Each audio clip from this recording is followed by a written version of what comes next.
Hello ladies and gentlemen, Captain Shaq here, and welcome to ArcheAge, a MMO that has my complete and utter attention. It was originally a Korean MMO that Tryon is porting over, the guys behind Rift.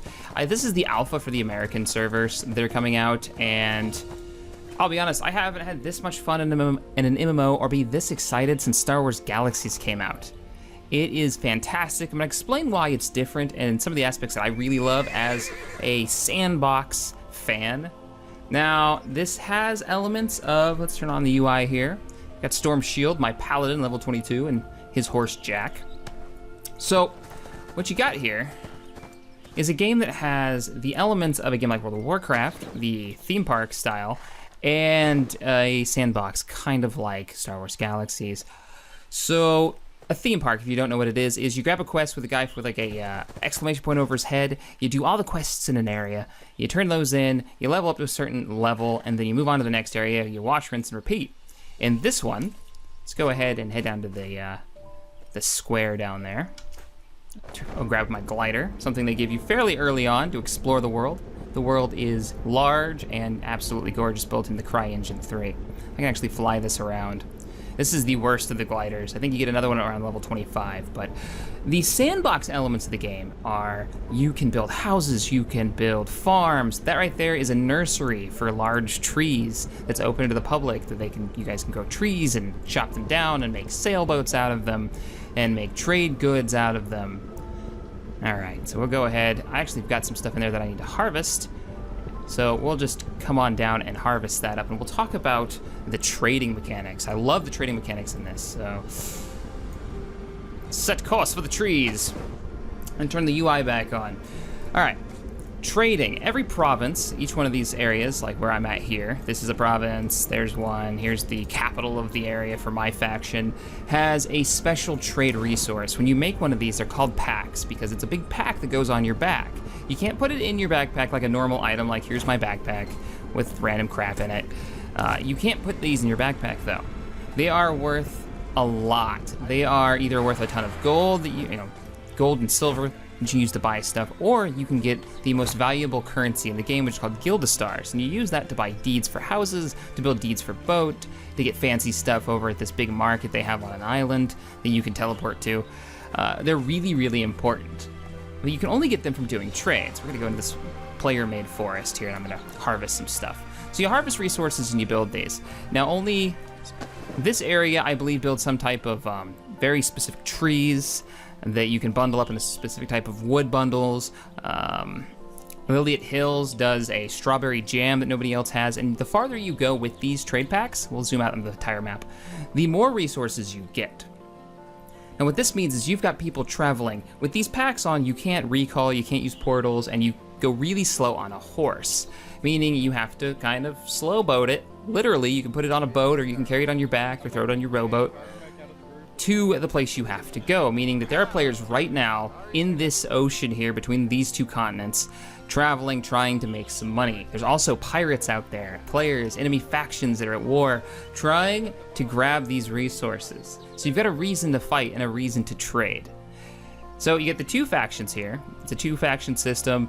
What is this? The Nuwa, the two continents, and they're fighting over each other. Randomly, wars will start up. I don't know exactly how the war system works. I'm still figuring that out. But you'll have these wars start up in certain provinces, and that'll be open PvP. Even your own faction, if they're criminals, can turn on you and gut you in those areas.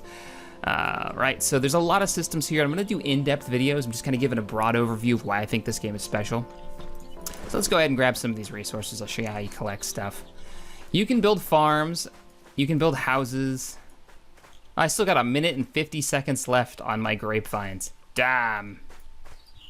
All these are players. It's so dark in here because the sun is literally blocked out by the trees. This is a protected area though. I can't chop down other people's trees, though I can plant trees anywhere I want. Let's see if I have any seeds. I don't actually have any seeds or saplings. Looks, oh, wait a minute, there we go. So I can plant this anywhere in the world I want, and it'll take a certain amount of time to grow, and any player can walk up here and dig this up, but it's illegal because they don't own it. They'll get crime points.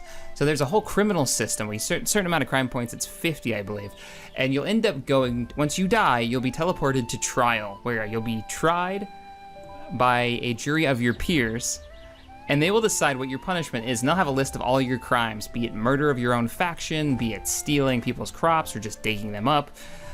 And the way that they get in trouble is if somebody dug this up that didn't belong to them, it would leave evidence, and another player could walk by and report that evidence. It'll go against my criminal record until I go to trial. If you're convicted, you'll spend a certain amount of time in jail. And there's all kinds of things that you can do in jail. Eventually being released, of course. I think you can even escape, but I haven't been arrested yet. I'm a upstanding citizen for now, until we decide to go pirate or whatever. Haven't decided yet. Anyways, we're talking about the trade packs, though. And this causes conflict. People ambushing supply lines. They have full-on engine-driven physics for the sailboats. Let's go fly over here. I mean, the game has so much functionality to it. But you're probably saying, so how does this have anything to do with Star Wars Galaxies? How is this like Star Wars Galaxies? Well, let me dive off here and show you a little bit of the combat, and we'll talk about building a character and how skills are handled. Because this is how Star Wars Galaxies comes into it. Hooah! So right now I'm using my Battle Rage abilities, which are my melee proficiency. Any character can wear light, medium, or heavy armor. There is no limitation. You're not locked into a class like a traditional MMO where I'd be like, all right, do you want to be a warrior? Well, you're a warrior, and you're a warrior for the rest of that class's life, the rest of that character's life. You will never be anything else. In this, when you first make a character, open up the character screen, they'll say, hey, what do you want your primary skills to be? And in this case, I said, well, let's do vitalism. That's healing. I want to be a support character. I want to keep my people alive. And then they'll ask you, what do you want your secondary skills to be? So I said, well, let's do some DPS. I want to be a warrior. I want to use melee weapons. So I took Battle Rage, which gives me all these abilities, these passives. Well, level 10, they'll ask you what your third one's going to be. Now, I think there's 12 or so. Oops. I think there's 12 or so abilities. I'd have to look up the list. But I chose Defense, which is skills with a shield. This made a class name for me. I didn't choose this class as you'd choose like a warrior, being a mage. It told me I was a paladin. I used to have the rogue skills to be all stealthy-like in that shield spot, and I was some type of like shadow warrior or something. So there's a lot of customization. Here we go. There's a statue over here. And you're not locked into those 3 skills permanently. I can come over here to one of these shrines and talk to the priestess. She'll let me switch out what I am. Here's all the skills. Occultism, sorcery, songcraft. You can actually make songs, and we've heard a couple people have written songs in the game. One dude was playing the Game of Thrones song.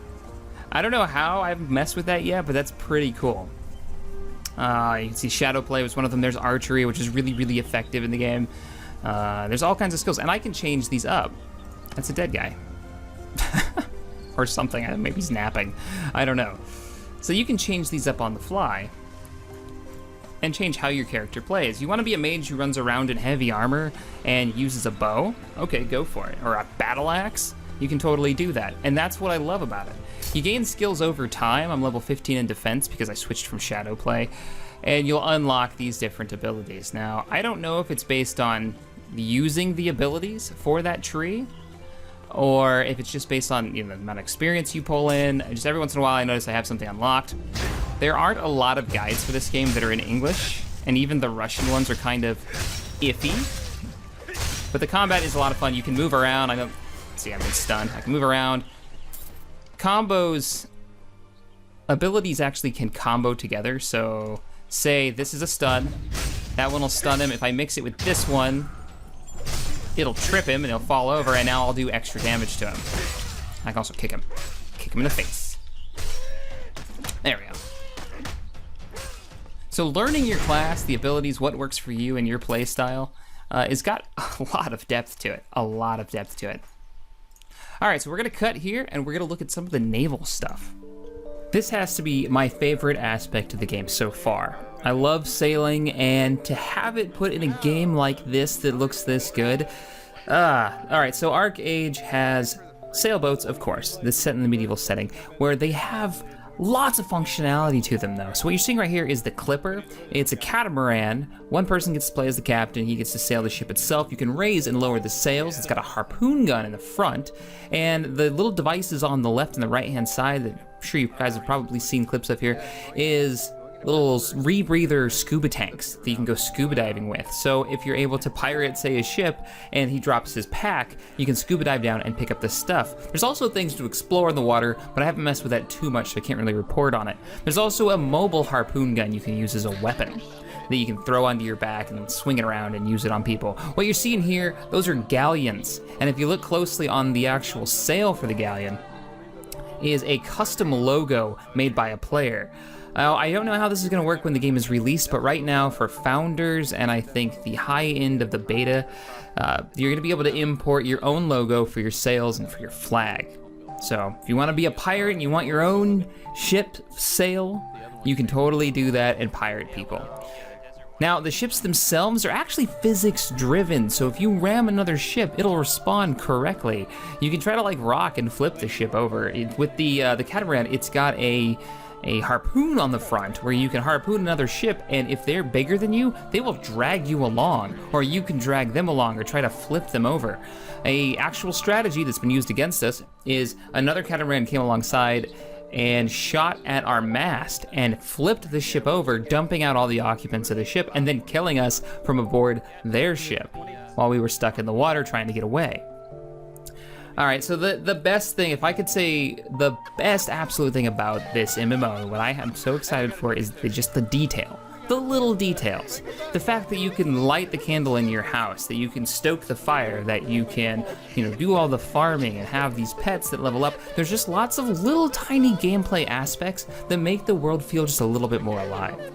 And that's hard to show in a video because it's one of those things where it might not be that interesting to watch, but the fact that you can do these things just makes the game feel much more complete than your average MMO, where your only interaction with the world really is a chat box and how you can hit people in the face with a sword. All right, I hope that all makes sense to you guys. If you've enjoyed this video, hit that thumbs up button. Let me know in the comments below, what aspects of ArcheAge would you guys like to see in future videos? I do want to show housing when I go to build my own house. I want to show the first ship that I build. So I'm going to show those kind of aspects, PvP, but let me know what you guys want to see. All right, if you enjoyed this video, like I said, hit that thumbs up button, subscribe to this channel, and as always, thanks for watching. I'll see you guys next time.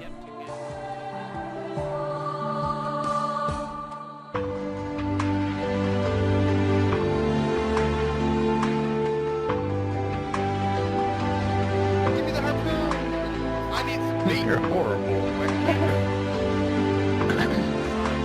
There.